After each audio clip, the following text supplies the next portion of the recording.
testing, which actually measures little. And believe it or not, in the next 10 minutes, I'm going to prove that to you so that it's not just an opinion.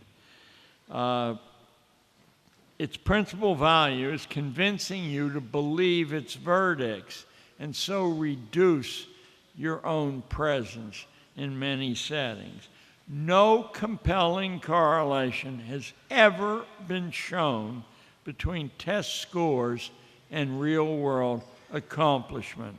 I know that's hard to believe, but I must have spent 2 years in the dullest reading. There actually aren't very many big-time correlations run because they cost too much money, but there have been about 90 of them in the last 100 years.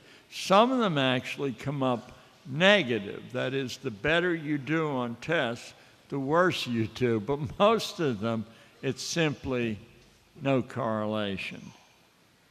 Tests predict several things accurately. They predict what your grade will be on the next test. They're very good at that. And obviously, they measure how obedient you've been in memorizing what you were told to memorize. But past that, the cupboard is bare. Now, here comes the first set of proofs.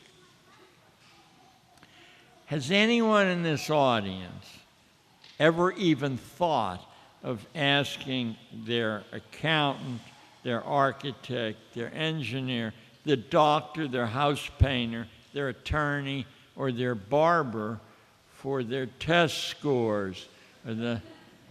But wait a minute, if these are actually important measures of ability, why not? Shouldn't you demand that every classroom and administrative office in Australia post the test scores of the paid employees within? Don't your kids deserve this protection? Now, even to ask that perfectly natural set of questions, which nobody does, exposes the rot underneath the tranquil surface. Schools use the term achievement in a way that fans of George Orwell should recognize as newspeak. Think of achievement tests. Is that expression used in Australia? Achievement tests? Very common in the States. What achievement? In science, for instance, achievement occurs in the following limited number of ways. It occurs when you discover something. It occurs when you amend somebody else's discovery. It occurs when you expose what was thought to be true as false or thought to be false as true. And finally, it occurs when you waste a significant amount of your time following a dead end, but keeping careful records about your failure so somebody else doesn't have to waste time on the same dead end. Outside of those 4 categories, there is no achievement. Achievement tests are a scam, and the same performance demands can be constructed for every subject area, and in none except by accident is achievement ever measured. Sports teams have achievements and failures, but social studies classes never. School science is not science. It's a form of received religion under a different name. Use your head. How could you maintain a stable society if you had millions of people running around discovering the secrets of nature or learning how power actually works? In 5 minutes, actually in about 90 seconds, I could teach you how to build the very bomb which ruined the London subways a few years back. The material is on open shelves in every hardware store in Australia, and it costs less than $100. You see what I mean? Shall I do it? Would you like to know how to make that bomb? I don't know why not, but I won't teach you if you... I learned how to make the bomb from reading the Financial Times, you know, that inner circle money paper that's sort of an orange color. I got about 3/4 of the formula from the Financial Times editorial page, and the rest of it from an ad in the New York Times by an Israeli company that was selling a mechanical sniffer device that could sniff that kind of bombs. But I'm telling you, if you worry about things like gun control, the stuff that's in your hardware store, less than $100, that was an awful lot of damage, correct? It only weighed 6 pounds. And the trigger device is a cell phone, no shortage of those in Australia. If you think I'm skeptical about the value of tests, what about Harvard? Now, in the United States, usually when we speak of elite universities, you mention, there's probably 20 in all, but you mention 4. You mention Harvard, Yale, Princeton, and Stanford. But they say there's another 16. In 2006, that was last year, Harvard turned down 1,100 applicants with perfect standardized test scores. That is, those people sacrificed their youth and mom and dad's money, and they achieved perfect scores. They didn't get in. It also rejected 80% of all the valedictorians who applied in the United States. Is that term valedictorian in use? It's the person with the very highest grade point average in a school. So there's 1 to a school. Princeton did the same thing. Yale did the same thing. All the selective colleges did this. What did the rejects miss? Isn't it obvious what they missed? They overrated tests and they underrated actual achievement. A spokeswoman for Caltech, which next to MIT is the premier tech school in the United States, said this. She said, successful applicants create a new computer system for the high school, or they take a tractor apart and put it back together again all by themselves. You sort of see how the big-time power game is played. They're no more fooled by test scores than you are when you contract for a service. And if you think this can't be true, just force yourself, ask your husband or your wife what their standardized test scores or their grade point average are. Don't let your kids hang out with friends who have inferior scores because, you know, you're judged by the company you keep. I mean, it's insane. Nobody uses this information. Who counts? So tests aren't tests at all. They're drills. They're part of a psychological training package which controls the behavior of the unsuspecting.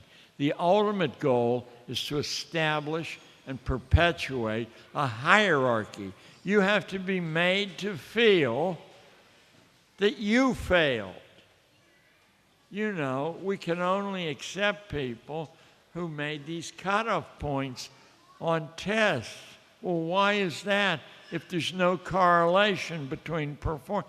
Because it's administratively one way to separate the winners from the losers, as long as you believe it. The next part's called the invention of adolescence, and I mean that. Now keep Richard Branson in mind. He's selling tickets on a moon rocket he's building at the present, and he's got about $22 billion, so he must know something. The people we call children in the United States were exactly the same sovereign human beings who cleared a wild continent, whipped Great Britain twice, built roads, canals, cities, and towns, drove out the French and Spanish, invented an endless stream of new technologies, released a storm of creativity over every aspect of American life, and jettisoned the phony concept of adolescence. I repeat, the phony concept of adolescence. It's not a scientific discovery.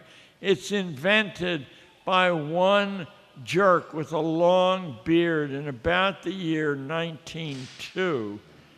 The best American education never followed a formula. It was always custom mixed from a broad palette of opportunities. The real American dream was always the creation of an independent livelihood, so you didn't have to be a wage slave. Good jobs were for jerks for most of American history. Furthermore, most of American history was British colonial history, and the British wouldn't allow you to have a good job unless you were an Anglican. But school aimed at a different target. School aims at an interdependent economy populated with incomplete men and women who wait for a teacher of one sort or another to tell them what to do. Factory-driven economies and the finance-driven economy, which has almost replaced it in the United States, finds people with minds of their own to be intolerable. I mean, am I telling you something that you really don't know in your heart of hearts? Lives assigned to obeying orders are best kept childish. Since Plato, intellectuals have worked to figure out how best to engineer incomplete lives susceptible to management, just as children are. I mean, we don't have an exception to that in the long 2 millennia history of utopias. They're all about childish people. All of the systems are about making the bulk of the population childish, for their own good, of course. Long-term confinement is the foundation.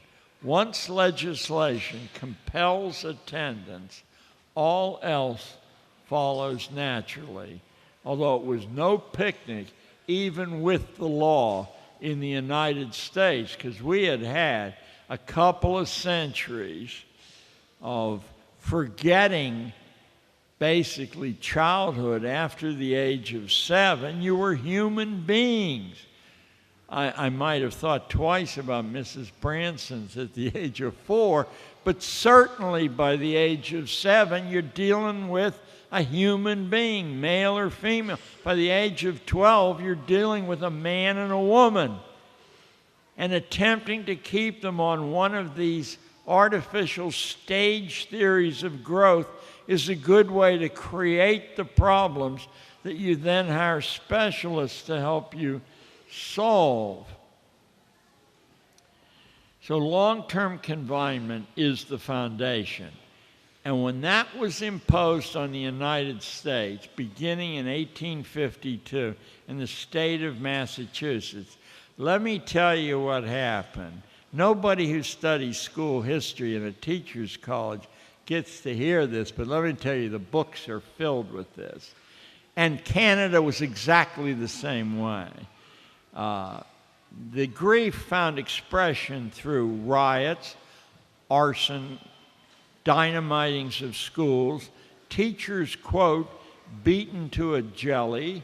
Inside the institution, violence in the form of student-inflicted terror was common then as now. Such in-house violence served the school purpose well. How could violence serve the school purpose well? Well, let me connect the dots for you. It divides students from one another if the only relief from terror is to appeal to the adult authority. And if you attempt to defend yourself, you get in trouble. We have Caesar's divide and conquer working at a nice clip.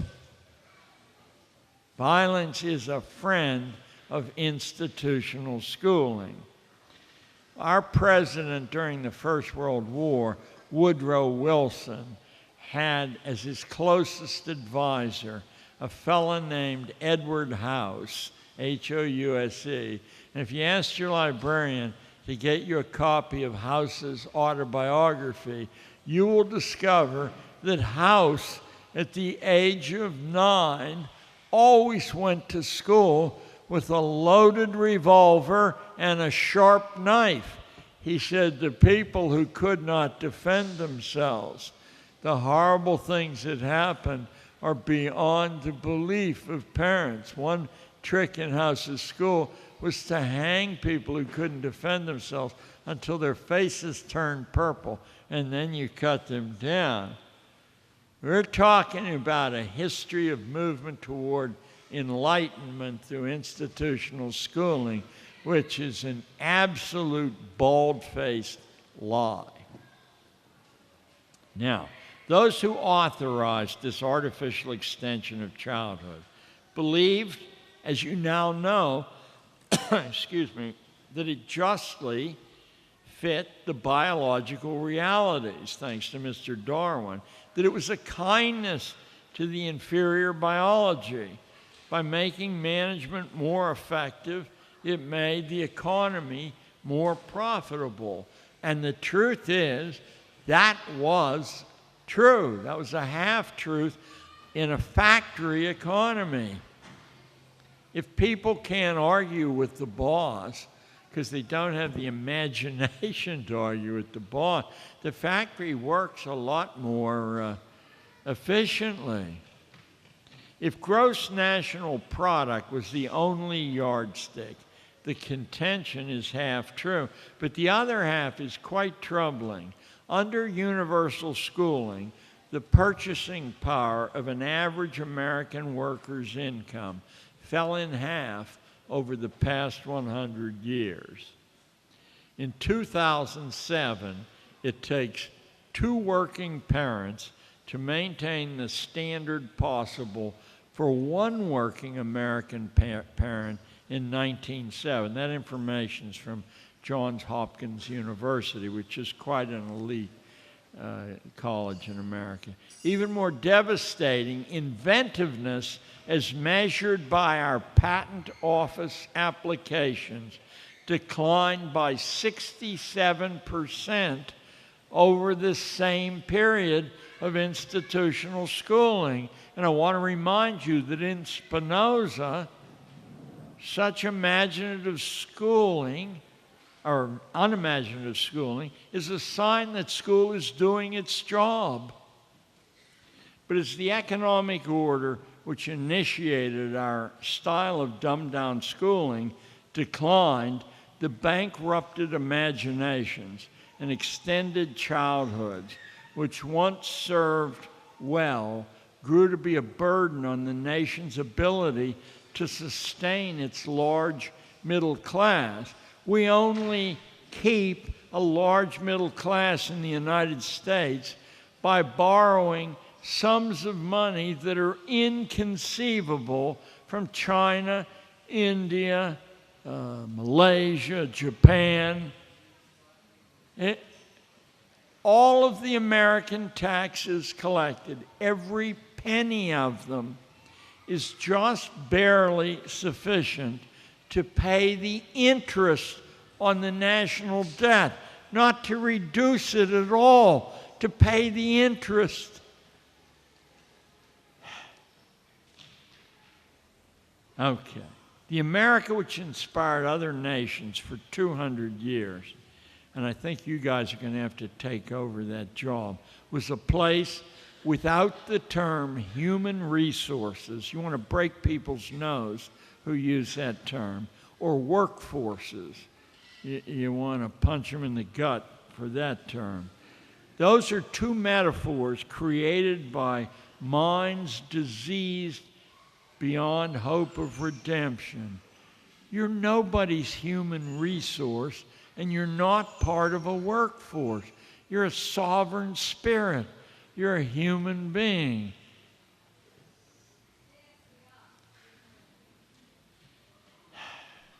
So America was a place that held out the promise that anybody who came there could self-design. You could write your own script.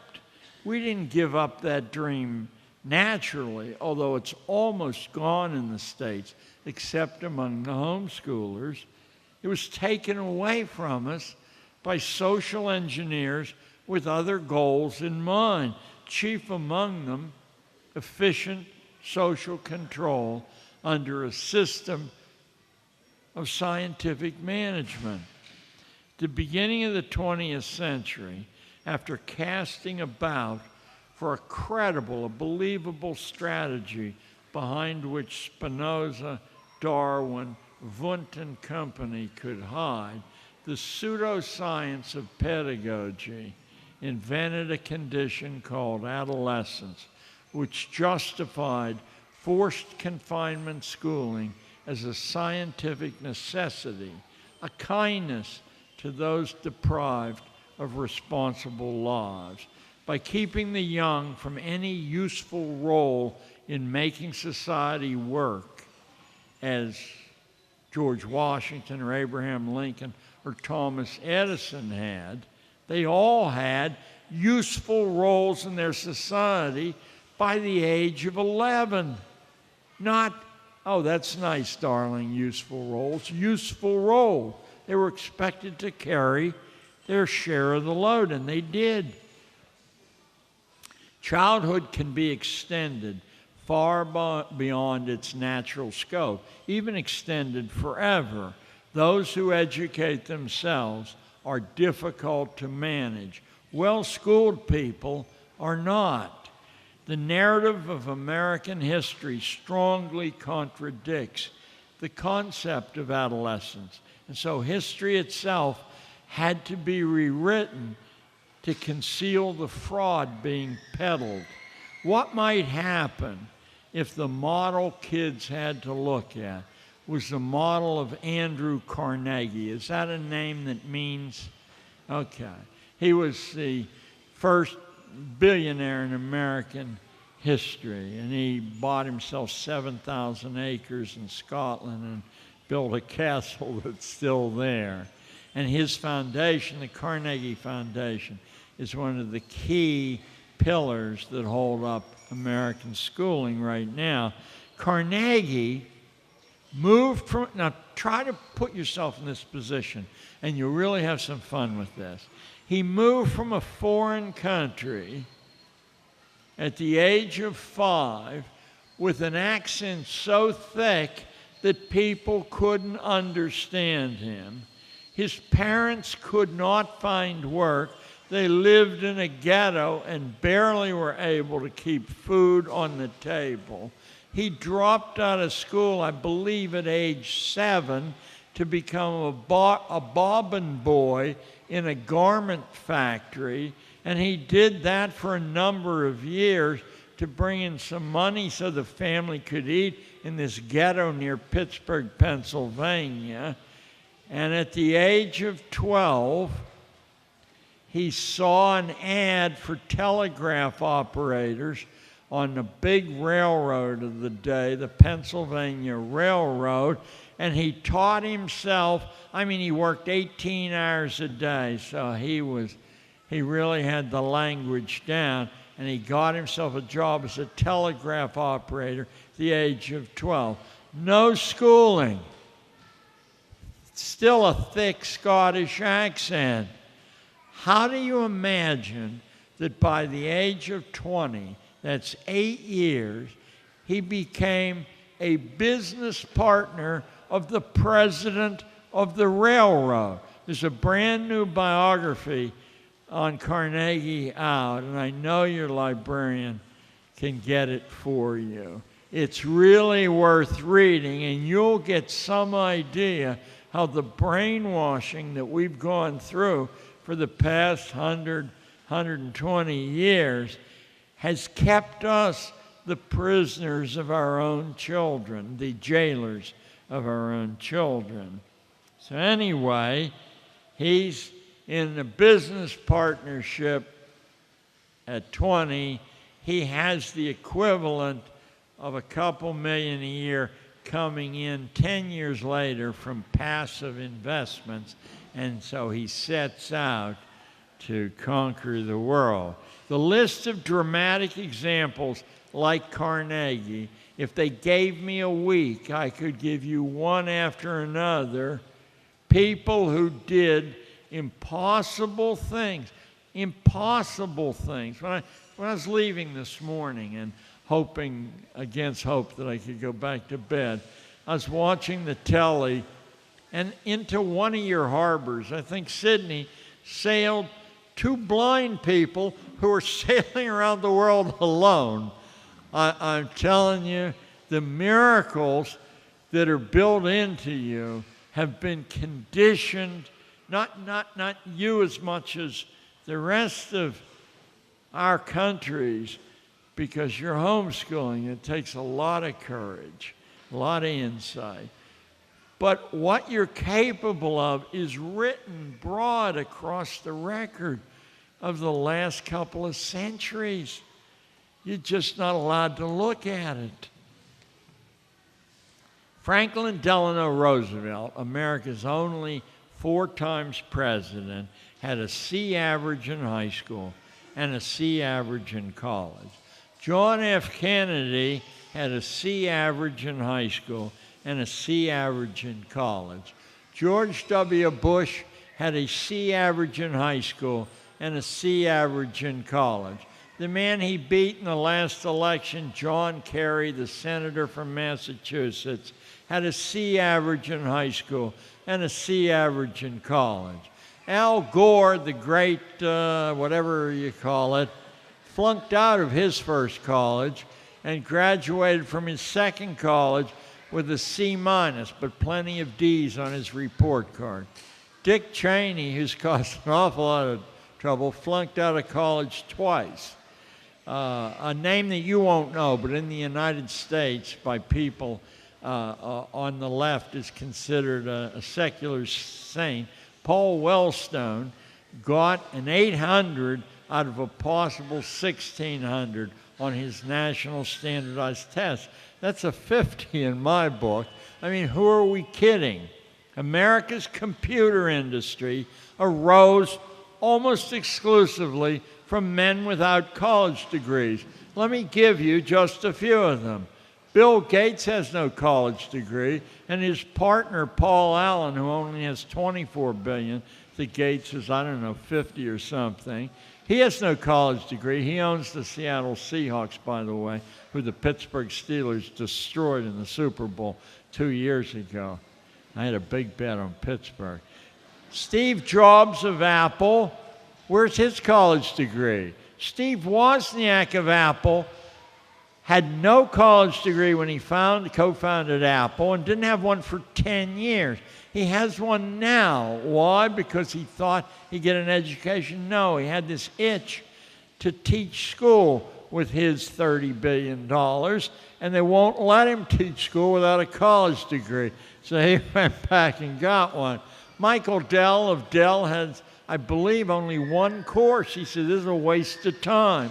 Larry Ellison of Oracle, he doesn't have a college degree. Who are we kidding? Ted Turner, who gave the planet its first worldwide news channel, CNN, dropped out his freshman year, never went back, said it was a waste of time. Warren Avis, who is the creator of auto rentals at airports all over the world, briefly considered college after he got out of the Army in World War II, decided it would be a waste of money and time, and went into inventing the car rental business. The largest book dealer in the United States is a man named Edward Hamilton. He took 3 courses, and he wrote me, and he said,